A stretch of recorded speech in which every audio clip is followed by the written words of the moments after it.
Arratsaldeon denoi, gaur Uztailak 2 korporazio berriaren lehenengo osoko bilkura ospatuko dugu.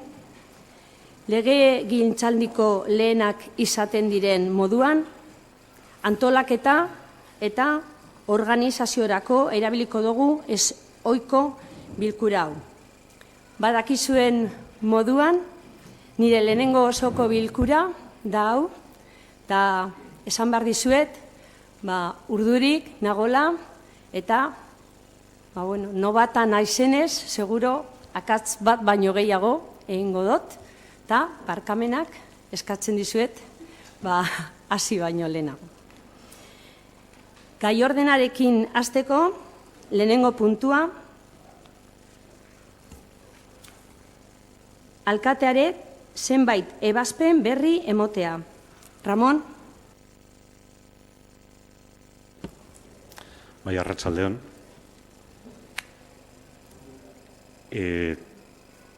Toki araubidea arautzen duen 7/85 dekretuaren 23. artikulua betez alkatetzak ekainaren 27an antolaketari buruzko 4 dekretuen berri ematen da une honetan. Lehendabizikoa 2019/1426 dekretua tokiko gobernu batzordea eratzen duena,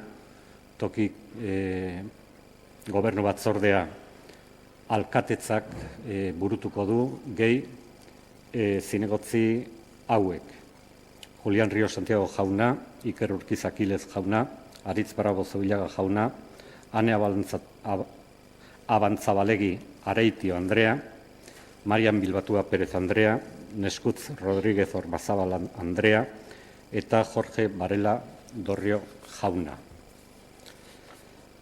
Era berean, data bereko dekretuz, alkate ordeak izendatu dira. Lehen alkate ordea Julián Ríos Santiago jauna, bigarren alkate ordea Iker Urquiz Aquiles jauna, eta hirugarren alkate ordea Aritz Bravo Zubillaga jauna. Ekainaren 27an ere 2019ko 1424. dekretua sinatu da, eta bertan delegazio dekretu bat sinatzen da, hiritartasun arloa Julián Ríos Santiagori delegatuz, antolakuntza arloa Iker Urquiz Aquiles jaunari delegatuz, eta lurralde arloa Aritz Bravo Zubillaga jaunari delegatuz. Azkenik, 2019ko 1431. dekretu bidez, udalaren giltzariak izendatu dira. Giltzariak 3 dira: udaleko alkate Andrea, kontu hartzailea edo bere lanak egiten dituena, eta diruzaina edo bere lanak egiten dituena.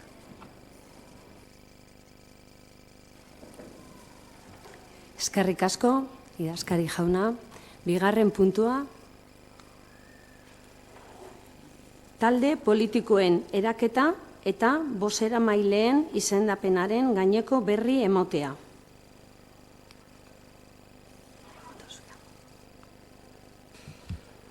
Rofaren 24. artikuluarekin ezarritakoarekin bat, Durangoko udalean ondorengo talde politikoak eratu dira. Urrenez urren, Sozialistas Baskos, Euskal Sozialistak bozeramailea Jessica Ruiz Pérez Andrea. Eusko Alderdi Jeltzalea, Partido Nacionalista Basko, Mireia Elkoro Iribe Zenika Onaindia, Andrea bozeramailea dalarik. EH Bildu Durango, bozeramailea Iker Urquiz Aquiles jauna.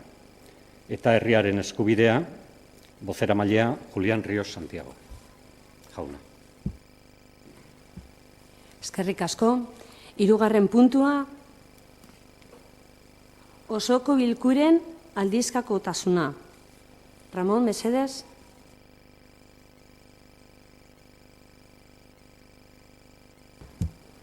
Bai. Osoko bilkuraren aldizkotasuna aldez aurretik aurreikusita egon behar da, eta horretarako korporazioak ezohiko bilkura honetan horri buruzko erabakia hartu beharra dauka.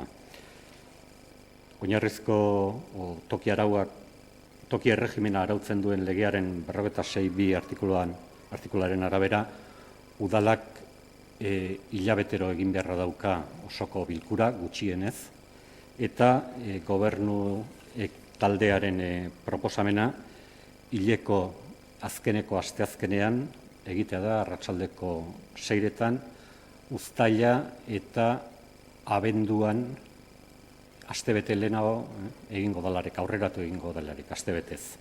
Eta abuztuan ez litzateke osoko bilkurarik burutuko.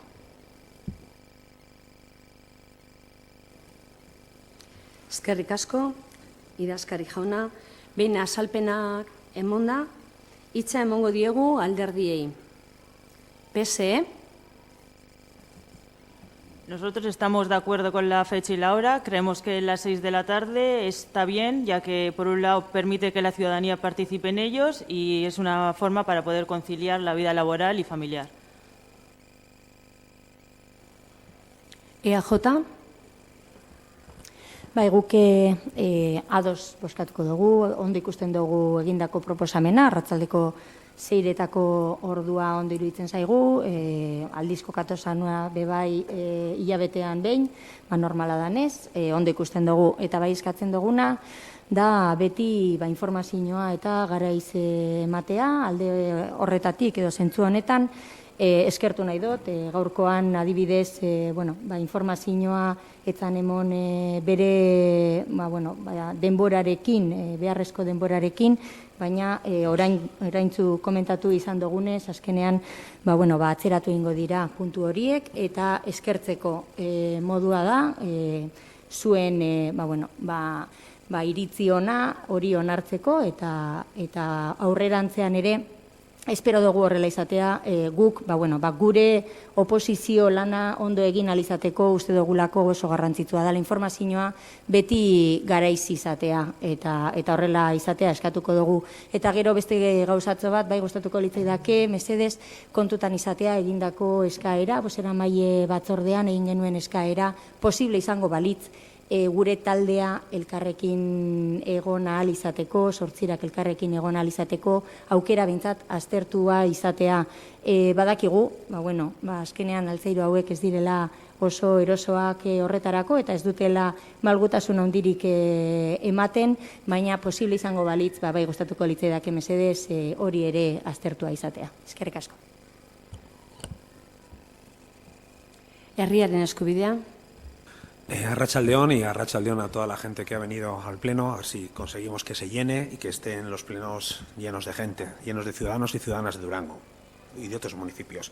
Nosotros estamos de acuerdo con el miércoles, nos parece una idea, porque es una forma de facilitar el trabajo de los técnicos de este ayuntamiento, y luego a las 6 de la tarde, porque es una manera de facilitar el acceso a la ciudadanía para poder conciliar y que sea una hora en que la gente pueda venir y pueda ver los plenos en vivo y en directo. Eskerrik asko.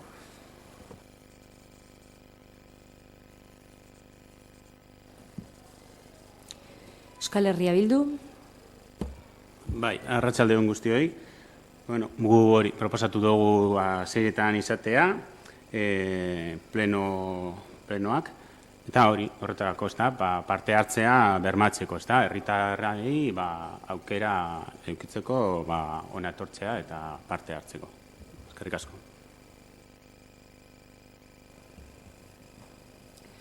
Beste txanda bat ikusten duzue beharrezkoa, ez? Orduan, pasatuko gara botazioa egitera. Pasaden egunean, EAJ egin zaben proposamen bat, alternatibo, orduan, biak bozkatuko ditugu. Hemen ez? Barkatu, honetan ados gaudela esan dut, eta ados Vale. alde bozkatuko dugu. Bale, oso ondo. Orduan, proposamenen alde, hau batez, eskerrik asko.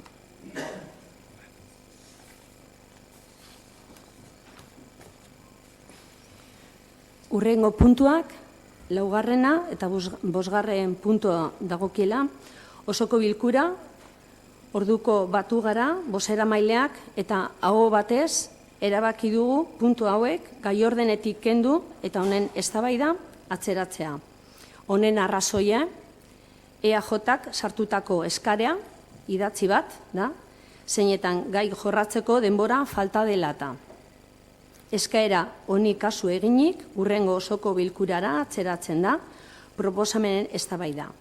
Beraz, bozketara pasako gara. Bozketa, 4 eta 5 puntuak gai ordenik atzeratzearen alde.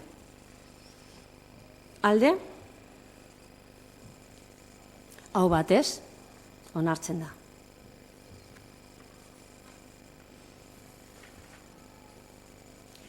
Seigarren puntua,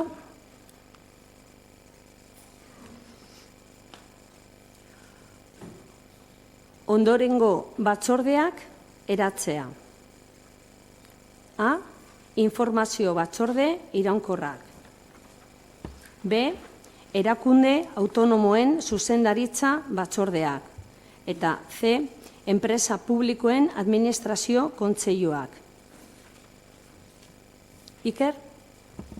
Bai, gu batzordea proposatzen dugu antolaketa, herritarrak eta lurraldea batzordeak osatuko ditugu.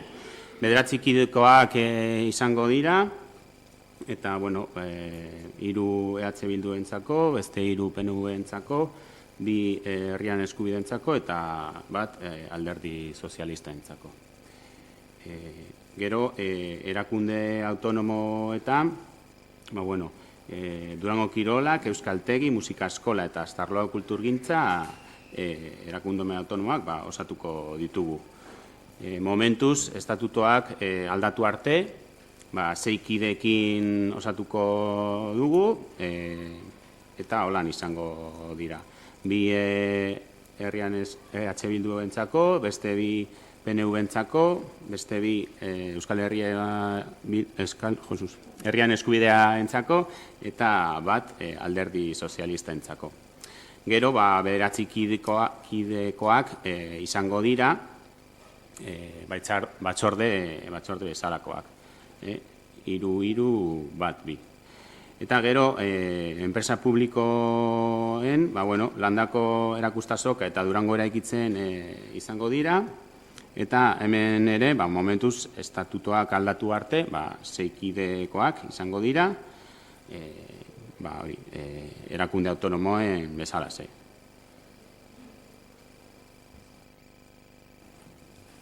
Oin, hitz hartzea txanda, zabalduko dut, PSE. Por un lado, estamos de acuerdo en que esas comisiones estén formadas por 9 concejales, 3 de Bildu, 3 del PNV, 2 de Herrian Eskubidea y 1 del PSE, pero sí consideramos que el hecho de que sean solo 3 comisiones y con una periodicidad de una vez al mes nos parece que no es suficiente. En el caso de la Comisión de Ciudadanía, por ejemplo, es una comisión que está compuesta por 13 puntos que son muy dispares, desde igualdad, acción social, cultura, salud, y creemos que tratarla una vez al mes haría que temas importantes dejasen de tratarse. Nosotros solicitamos que tomen en cuenta, o bien, cuanto menos, que sean quincenales, o en caso de no darse quincenalmente, entendemos que sería necesario que la Comisión de Ciudadanía se pudiese dividir en 2, por un lado con las políticas sociales y por otro lado con políticas culturales, y lo mismo en el caso de la Comisión de Territorio, que la dividiríamos en territorio y economía y empleo. Entendemos que si el ahorro económico pasa por la ralentización y dilución de temas importantes para el pueblo, eso no es un ahorro. Además de ser un ahorro mínimo, con el tiempo terminará demostrando que no va a llegar a ser ni siquiera 25.000 euros anuales. Y respecto a los puntos B y C, estamos de acuerdo con el planteamiento que se ha hecho.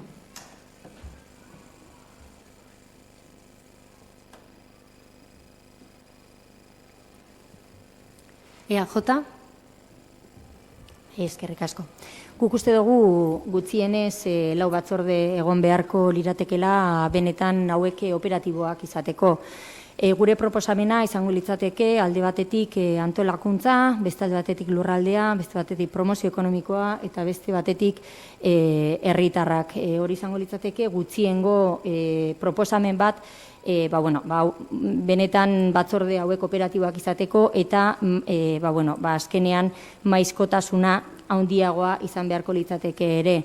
Es decir, lo que proponemos son 4 comisiones informativas porque entendemos que solamente con esas 3 comisiones informativas que se han propuesto, en realidad va a haber muchísimos temas en cada una de las comisiones, van a ser reuniones larguísimas en las que algunos de los temas no se van a poder tratar, yo creo, con la suficiente profundidad.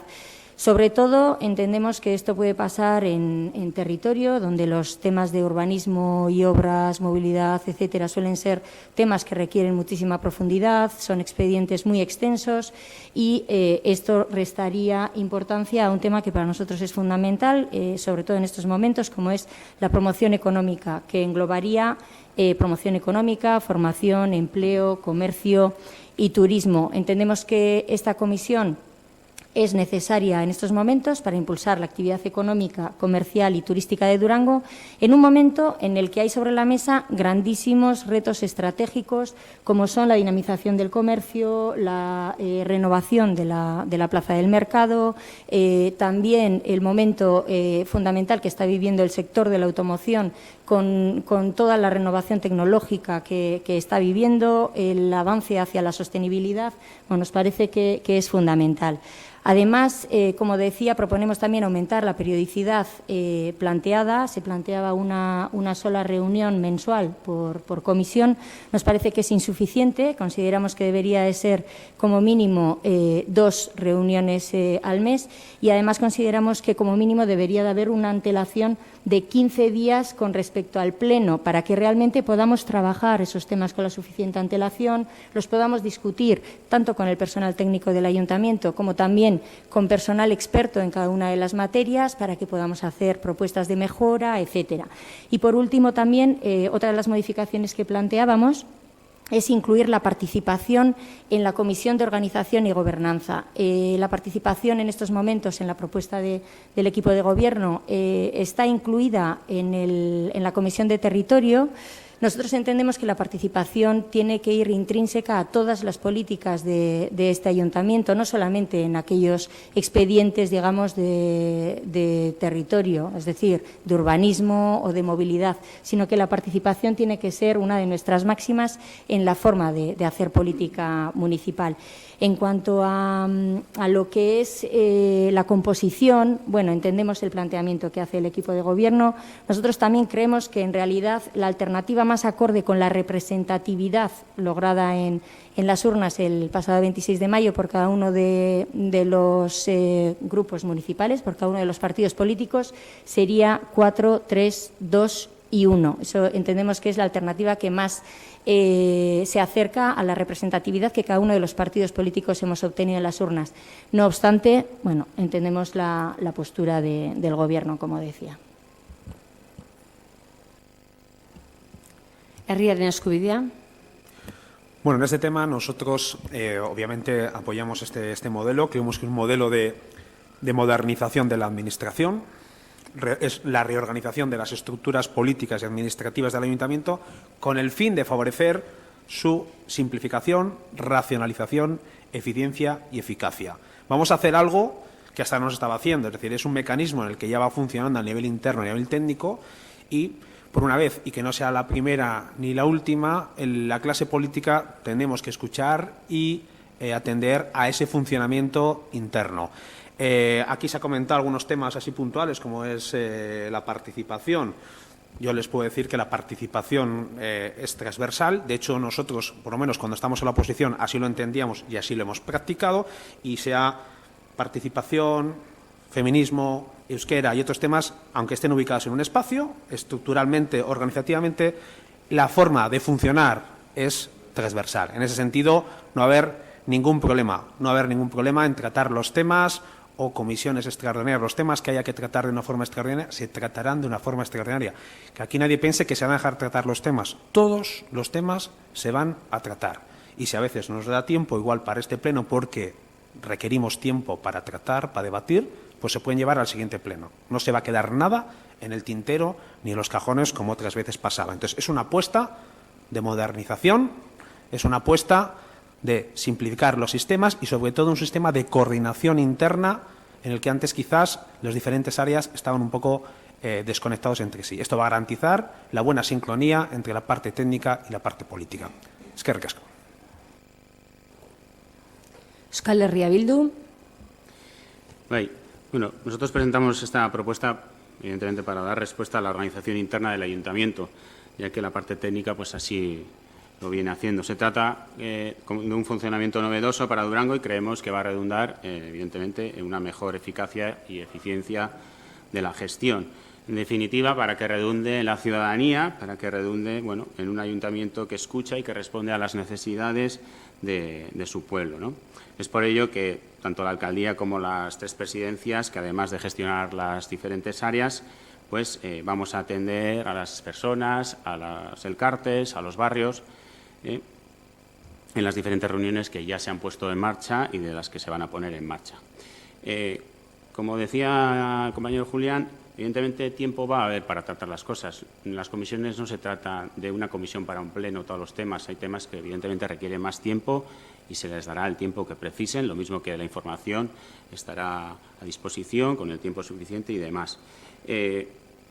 También, como se comentaba, participación es transversal, al igual que euskera, al igual que igualdad, como otras. Nosotros lo entendemos así. Por otro lado, respecto de la representatividad, pues bueno, como ya comentamos, la representatividad está en base a la ley DON, pero también está en base hay que mantener la representatividad del equipo de gobierno.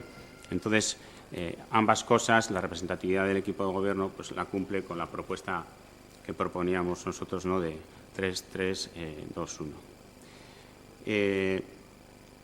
Luego, bueno, comentar también que lo que decíamos antes, ¿no? Por otro lado, pues los actuales estatutos de los organismos autónomos y de las empresas públicas a día de hoy están fijando 7 personas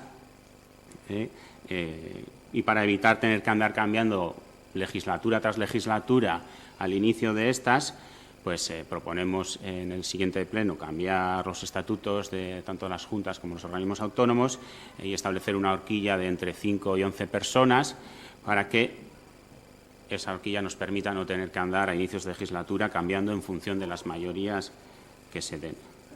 Eta besterik ez, eskerrik asko. Bigarren txanda beharre asko ikusten da. Itxen, ez da zure txanda. Bai, bigarren txanda zabaltzen dugu, PSE. Vale, EAJ. Eskerrik asko. Ez bakarrik esan nahi neban, posten azela benetan, jakiteaz beharrezkoak baldin badira batzorde gehiago ospatzea, egingo dala, gaiak benetan behar bezala aztertu eta landu ahal izateko, eta beharrezkoa dan denbora Iker Urkiza jaunak esan dau, beharrezkoa dan denbora emango dala, plenora eraman aurretik, gaiak ondo lantzeko, eta benetan postekoa da, eta eskertzen dut jarrera hori. Eta bestalde batetik, guztiz ados, estatutuak aldatzeaz azkenean egia da, ezin garela ibili, lau urtero estatutuak aldatzen, eta oso ideia ona iruditzen jata, jartzea ja horkila bat, eta hori onartzea lau urtetik behin, horkila horrekin jokatu ahal izateko eta adosteko. Besterik ez. Gure proposamena aurrera eramango dugu eta bozkatzea eskatzen dut mesedez. Herriaren eskubidea. Yo la verdad que sí entiendo que puedan tener cierta preocupación porque los temas o el tiempo de masa, porque era una dinámica que se arrastraba, se estaba funcionando así. Entonces nosotros, una de nuestras propuestas y del cambio es que las dinámicas cambien. Por esto ese sistema y por eso la información, cosa que nosotros antes no disponíamos, sí queremos poner sobre la mesa y queremos debatir todos los temas. ¿Vale? Entonces, en ese sentido, Vamos a hacer una apuesta importante por la organización, por el trabajo, por el dinamismo y, sobre todo, que no solo participemos la clase política, sino que la ciudadanía también participe. Vale, eskerrik asko. Euskal Herria Bildu.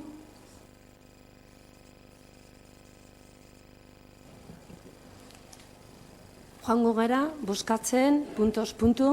Orduan, lehenengo bozkatuko dugu lehenengo atala, da informazio batzorde iraunkorrak, da horretarako bai galdetu nahi dizut, PSE iasu mantentzen dozu zure propuesta, eta bozkatu nahi duzun, bai. Orduan, lehena bozkatuko duguna, da PSE-rena, alde, PSE, alde, EAJ-ren propuesta, alde, EAJ alde, gobernuko propuesta, alde,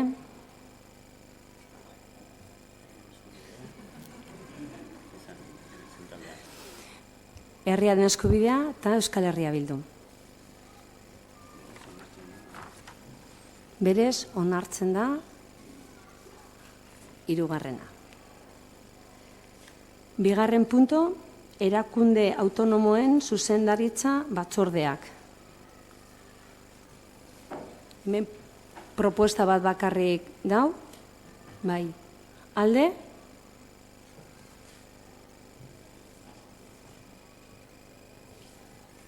hau batez, onartzen da.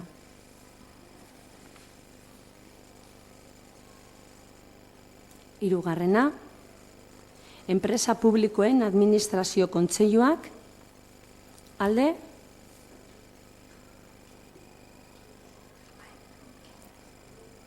hau batez, onartzen da.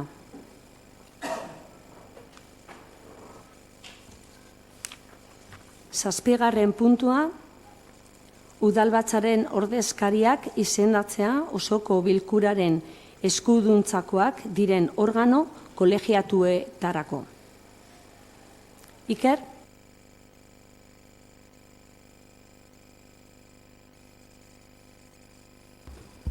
Bai, udalez gaineko erakundeak, gure proposamena irakurriko dugu. Mankomunidadea, 3 kide PNV-entzako dauz, 2 Euskal Herria Bilduentzako eta 1 Herrian Eskubidentzako. Gero, mankomunidadeko gobernu batzordea, kide 1 EH Bilduentzako. Ura Patzuergoan, konsortzioan, 2 titularra, 1 EH Bilduentzako, bestea PNV-entzako, eta 2 ordezko, lehenengoa Euskal Herrian Eskubideentzako, eta 2. Alderdi Sozialistaentzako. Gero, Eudelen, alkate Andrea egongo da, Urkiola Landa Garapenean, alkatea gehi EH Bildu, Urkiola Patronatoan PNV, Guretxe Gorrian Alderdi Sozialista, Euskal Fondoan Herria Eskubidea, Aurreskola Patzuergoan Euskal Herria Bildu, eta Baserritarren maila 3 kide daude, eta bata izango da Euskal Herria Bilduentzako, bestea Herrian Eskubideentzako, eta azkenengoa PNV-entzako. Eta gero, eskola kontseiluetan, urtero joango gara aldatzen, eta danok daukagu proposamena, eta danok egongo gara eskola kontseilu guztietan. Beraz, hori da gure proposamena.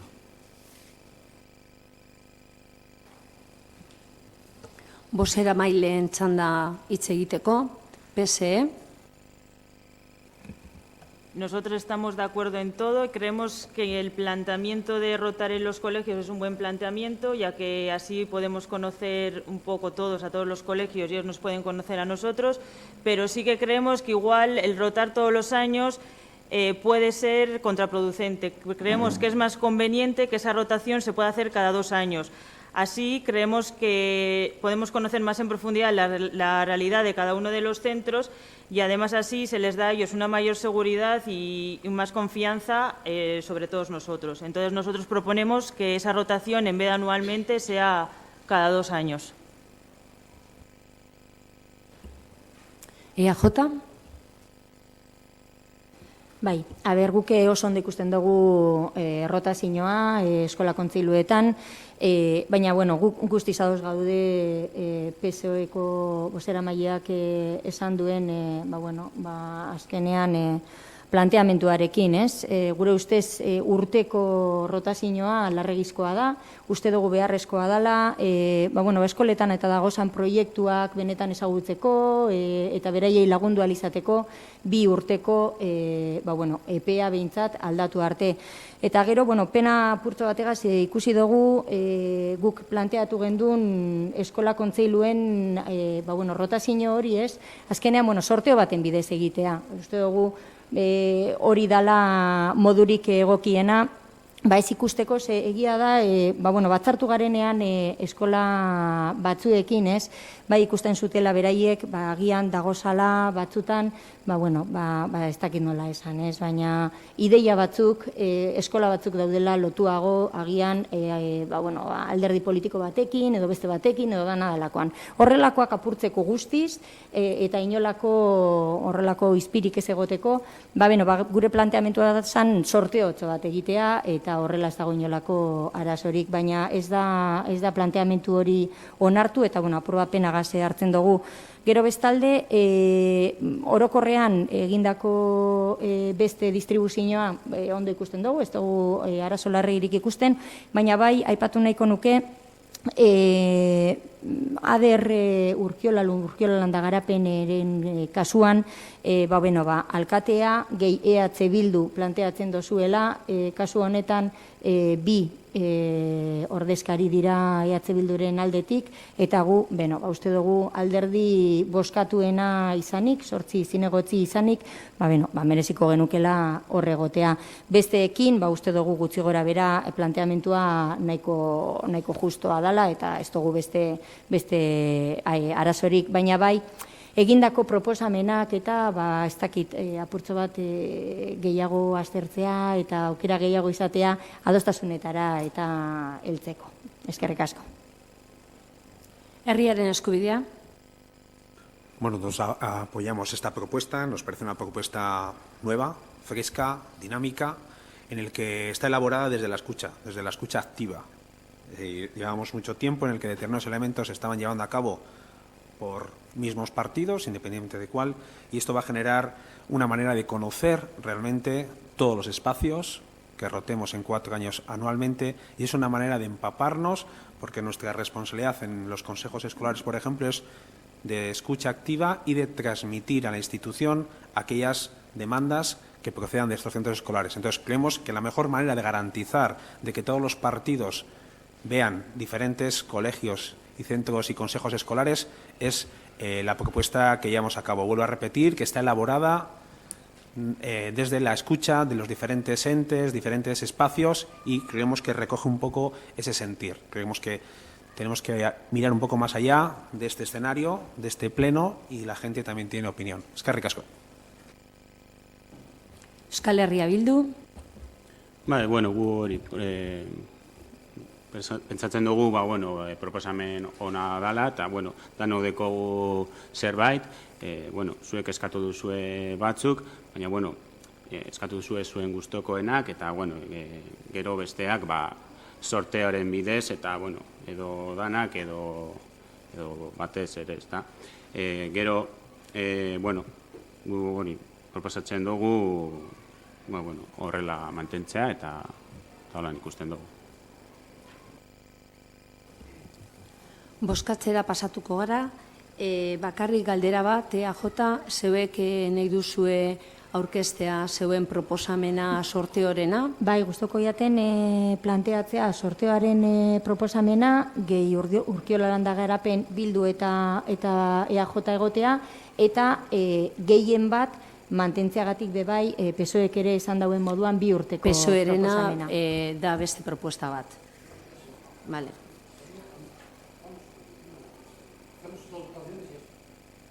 Bale, orduan, PSE deko propuesta berdina, ez da? Bale, olartzen dut horrela, bale, oso ondo. Bai, Ramon, bai? Bai, barkatu.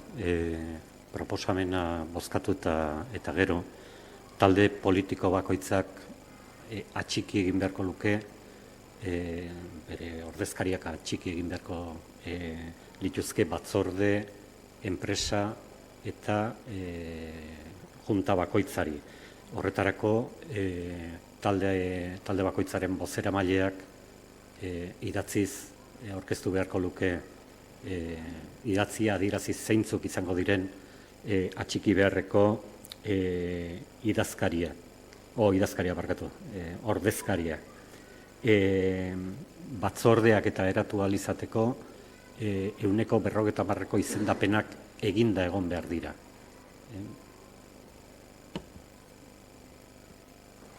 Eskerrik asko, Ramon. Bozkatzera pasatuko gara. Ordezko proposamena, alde. PSE, EAJ. Jatorrizko proposamena. Herritarren eskubideak eta Euskal Herria Bildu.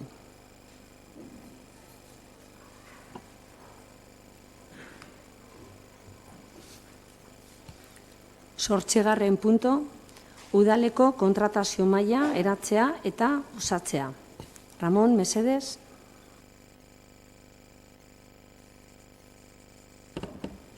Bai, kontratu legearen 326. artikularen arabera kontratazio organoak izendatu egin behar dauka, kontratazio maila hori presidente, bokal eta idazkari batez osatuta egon behar da, eta gobernu taldeak egiten duen proposamena kontratazio maila eratzea da eta osaketa honekin. Presidentzia alkatetzak edo ordezkatzen duen alkate ordea, bigarren bokala kontu hartzailea, hirugarrena idazkaria, laugarren bokala arkitekto nagusia, bosgarren bokala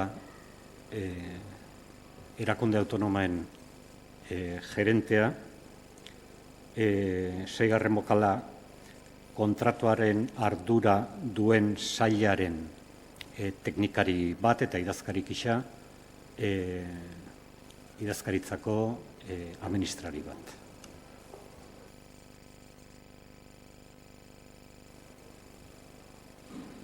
Hitz egiteko txanda, nahi duzue? Bozkatzera pasatuko gara.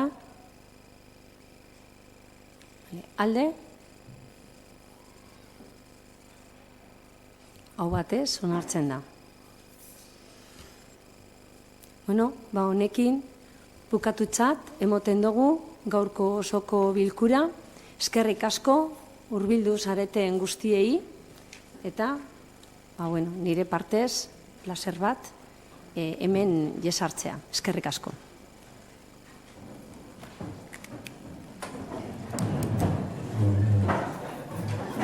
Eskatzen dozta hitza, después de esto.